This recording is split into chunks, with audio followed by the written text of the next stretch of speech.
아홉 번째 거 문학작품 나오면 뒤에 항상 보기 있으니까 우리 보기 보러 가기로 했죠. 3번 확인하러 갈게요. 어디있어? 3번 작가는 가나에 대한 감상 때로는 억압적인 현실에서 자신의 목소리를 내기 위해 비현실적인 얘기를 내세웁니다. 오케이. 그럼 우리는 뭐 할 수 있어? 가와 나는 현실이 배경이 아니겠구나. 가는 나비, 바다를 나는 나비를 통해 막연하게 근대 문명을 동경했던 지식인들이 자신의 소망을 실현할 수 없는 일제강점기의 현실을 깨닫고 느꼈던 피해감과 허탈함. 나는 안개가 낀 나라의 이야기를 통해서 70년대 억압한 통제 속에 옳고 그름을 제대로 판단하지 못하는 현실, 순응하며 사는 사람들에 대한 비판의식, 부조리를 이겨내기 위한 사람들의 노력을 촉구하고 있습니다. 그러면 앞으로 돌아와서 가는 일제강점 그리고 밑으로 내려와서 안개의 나라 얘는 70년대 이렇게 해놓고 시작하시면 될 것 같아요. 김기림이라는 사람은 일제강점기 지식인인데 신문 기자였었어. 좀 더 넓고 많은 세상을 보기 위해 일본에 유학을 갔었는데 와 이게 세상이 만만치가 않네? 내 맘대로 되는 게 없네? 라고 좌절한 자신의 처지를 나비에 비유해서 이야기를 해줄 거예요. 시작해 봅시다. 아무도 그에게 여기에서의 그는 흰나비예요. 하지만 사실은 작가 자신입니다. 그에게 수심, 물의 깊이를 알려준 일이 없기에 물이 얼마나 깊은지 얘기해 준 적이 없어. 세상에 뭐라고 이야기할까? 냉혹함. 세상의 냉혹함에 대해서 알려준 일이 없기에 흰 나비는 이 시의 주체적 도무지 바다가 무섭지가 않다. 바다, 냉혹한 현실이 무섭지가 않습니다. 뭐 어떻게든 되겠지. 도무지라는 말을 사용해서 흰나비는 순수해요. 아직까지는. 뒤에 물론 이제 연약한 모습이 나오는데 도무지라는 말을 통해서 어떻게 순수함을 강조해 주기도 합니다. 도무지 바다가 무섭지가 않다 라면서 평서형 문장인데 시에서 평서형 문장 쓰이면 우리 맨날 세트로 다니는 단어 있죠. 뭐 단정적 어조. 뭐 어때? 나 가면은 잘 할 수 있을 것 같아. 눈에 띄네요. 흰나비 흰색. 그 다음에 바다 파란색이라고 이야기를 하면서 여기에선 색채 대비 사용되어 있구나 라는 것. 그러면 이렇게 생각할까? 흰색은 순수함, 파란색은 냉혹함 정도로 확인하면 될 것 같아요. 바다로 날아가고 있죠. 바다가 청무밭인가? 청무밭. 내가 꿈꾸던 동경하던 세계인가? 라고 해서 현실적으로 내달렸다가 뛰어갔었죠. 그랬더니 어린 날개가 왜 하필이면 그냥 날개도 어린 날개야? 연약하다라고 강조해주고 싶은 거죠.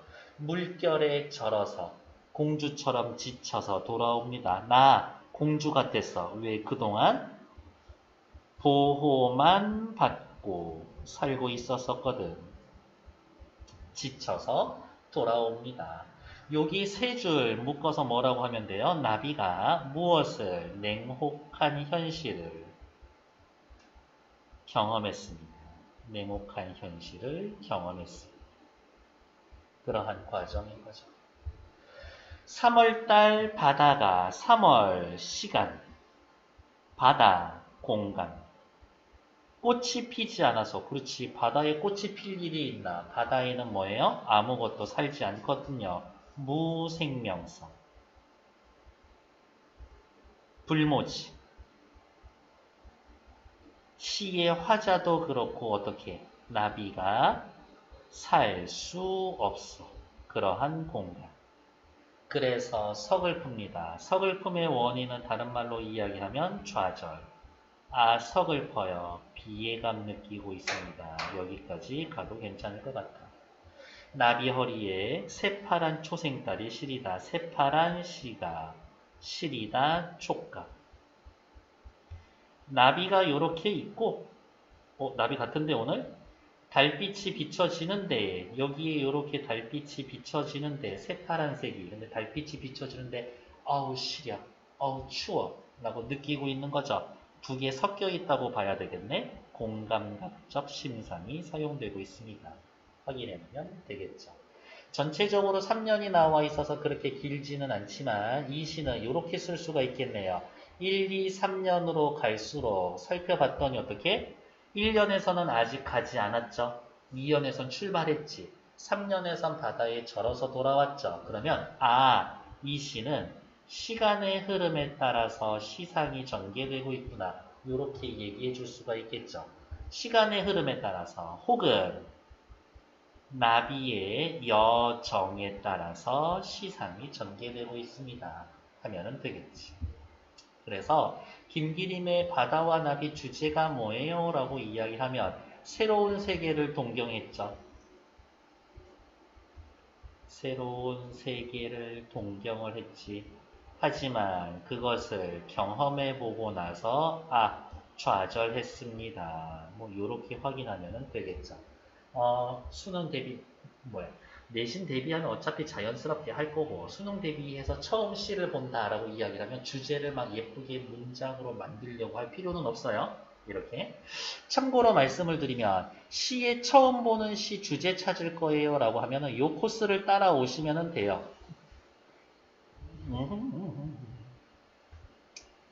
시적 화자가 누구인가? 언제 어디인가? 거기에서 뭘 보나?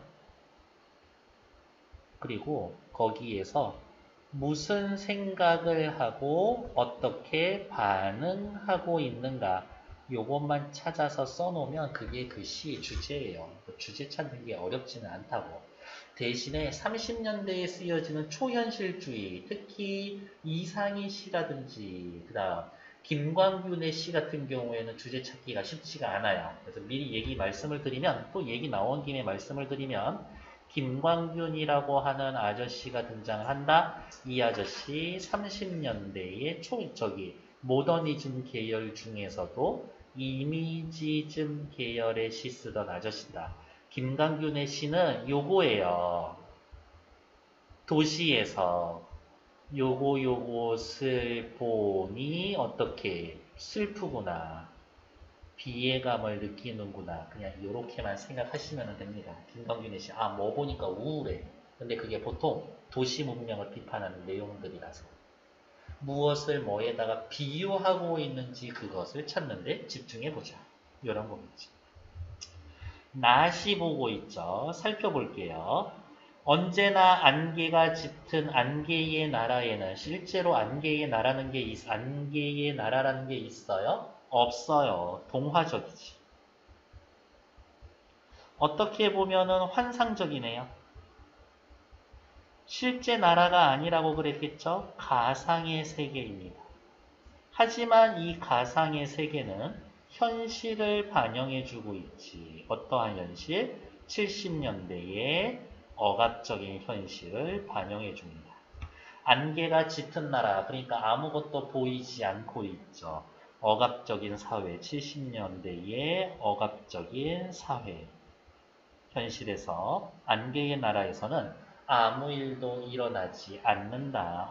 여기에서도 뭐뭐 하지 않는다. 평서형 어조를 써서 평서형 어미를 써서 단정적 어조를 드러내는 거고 있죠.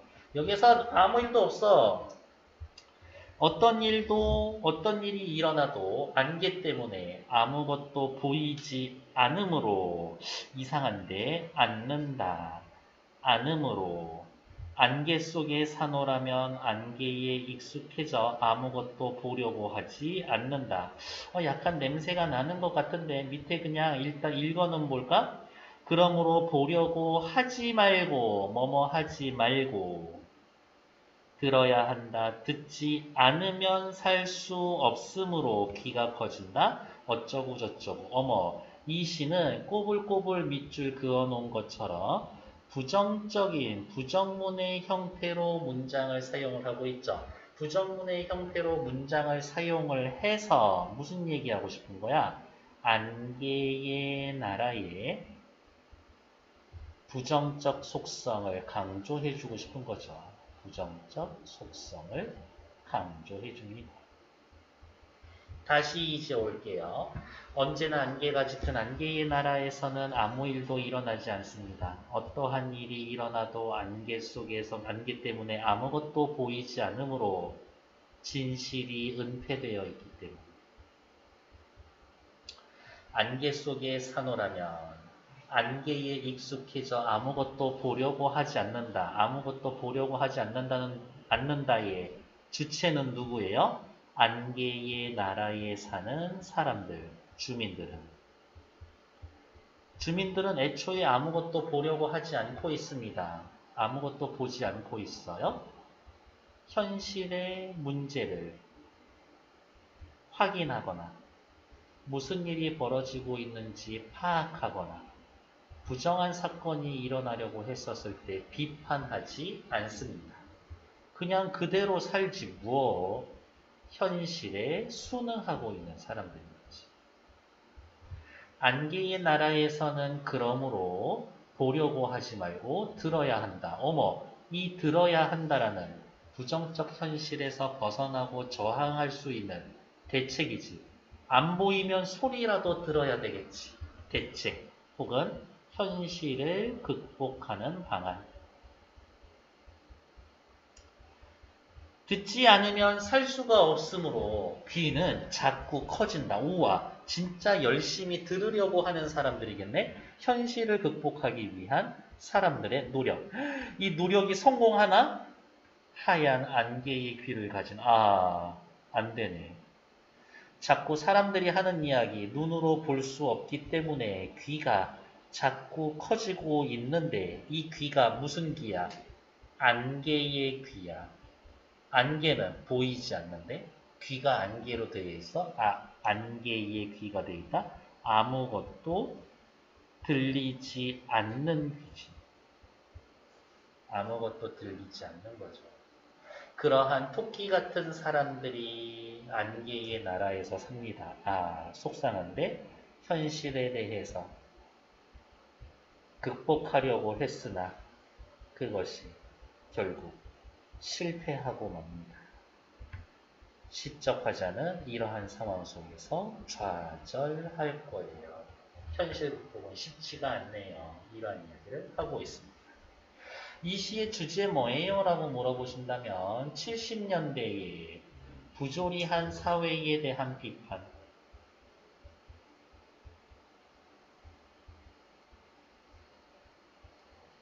그것에 대한 극복 의지,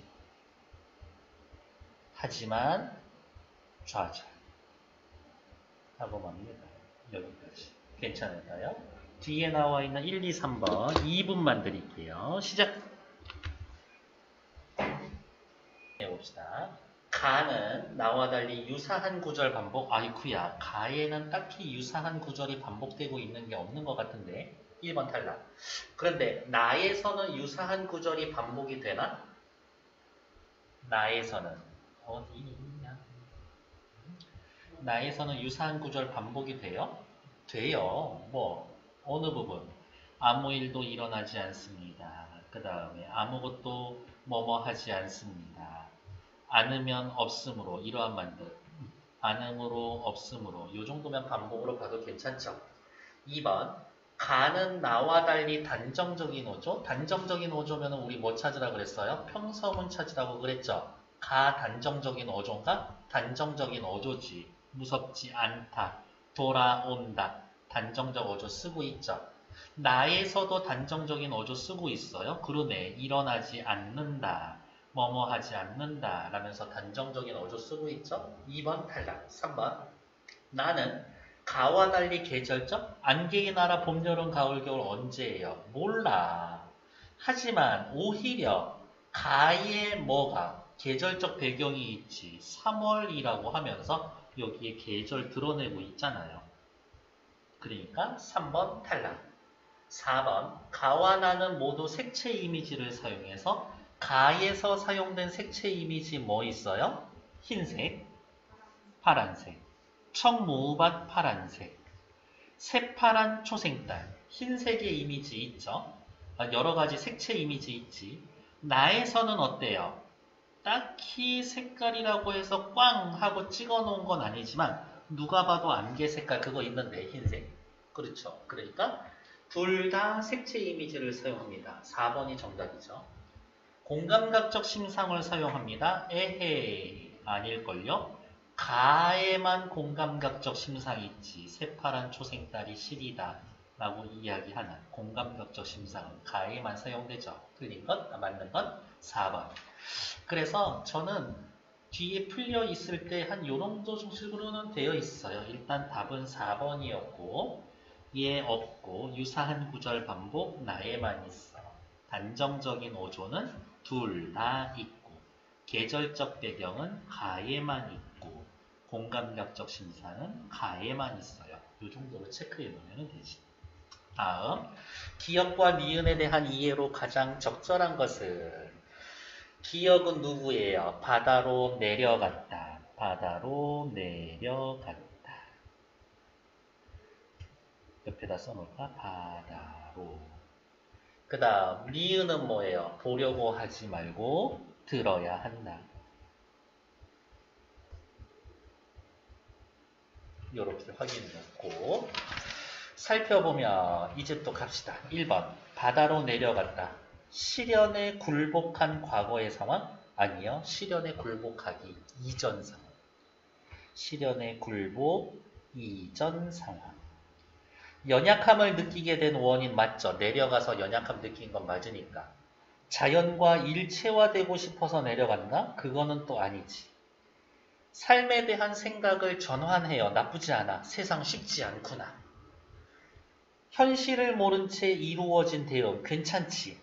네, 그래서 일단 답은 2, 4, 5 중에 하나겠네.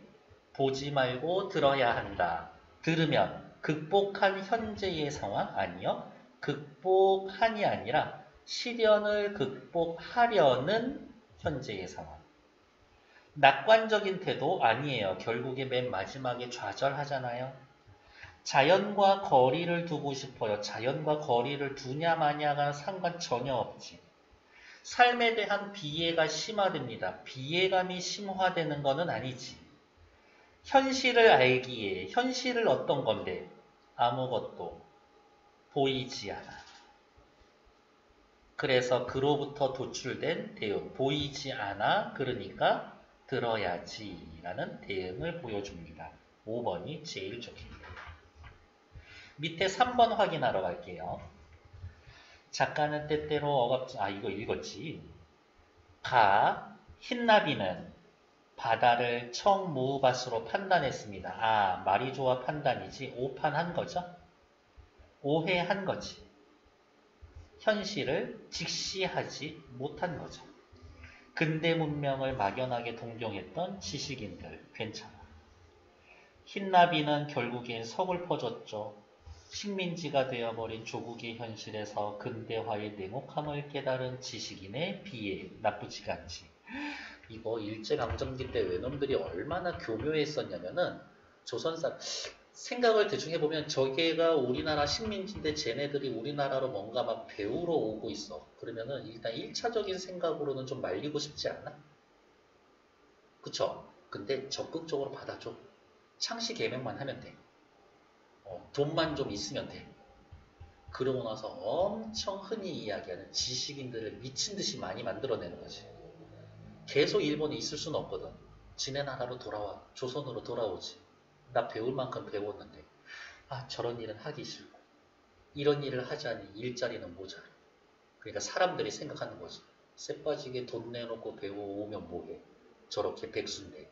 그래서 사람들의 길게 봐선 배움에 대한 의지 자체를 꺾어버리는 거야. 엄청 교묘한 놈들이야 이것들. 같은 나라에서 살 수가 없어. 그렇다고요. 안개의 나라에서는 언제나 안개가 짙어요. 통제로 진실을 감추는 부조리한 상황. 좋아. 안개에 익숙해져서 보려고 하지 않는다라고 하는 것은 현실에 순응하는 사람, 그러한 사람들 비판합니다. 괜찮죠? 답은 5번이겠네? 토끼 같은 사람들이 하얀 안개의 귀를 가졌다. 아, 귀를 가진 건 좋아. 그런데 하얀 안개의 귀는 결국은 실패해요. 노력을 통해 부조리한 현실을 이겨냈을 때 아니요. 실패한 상황을 드러내는 거죠. 틀린 건 5번. 잠시만요.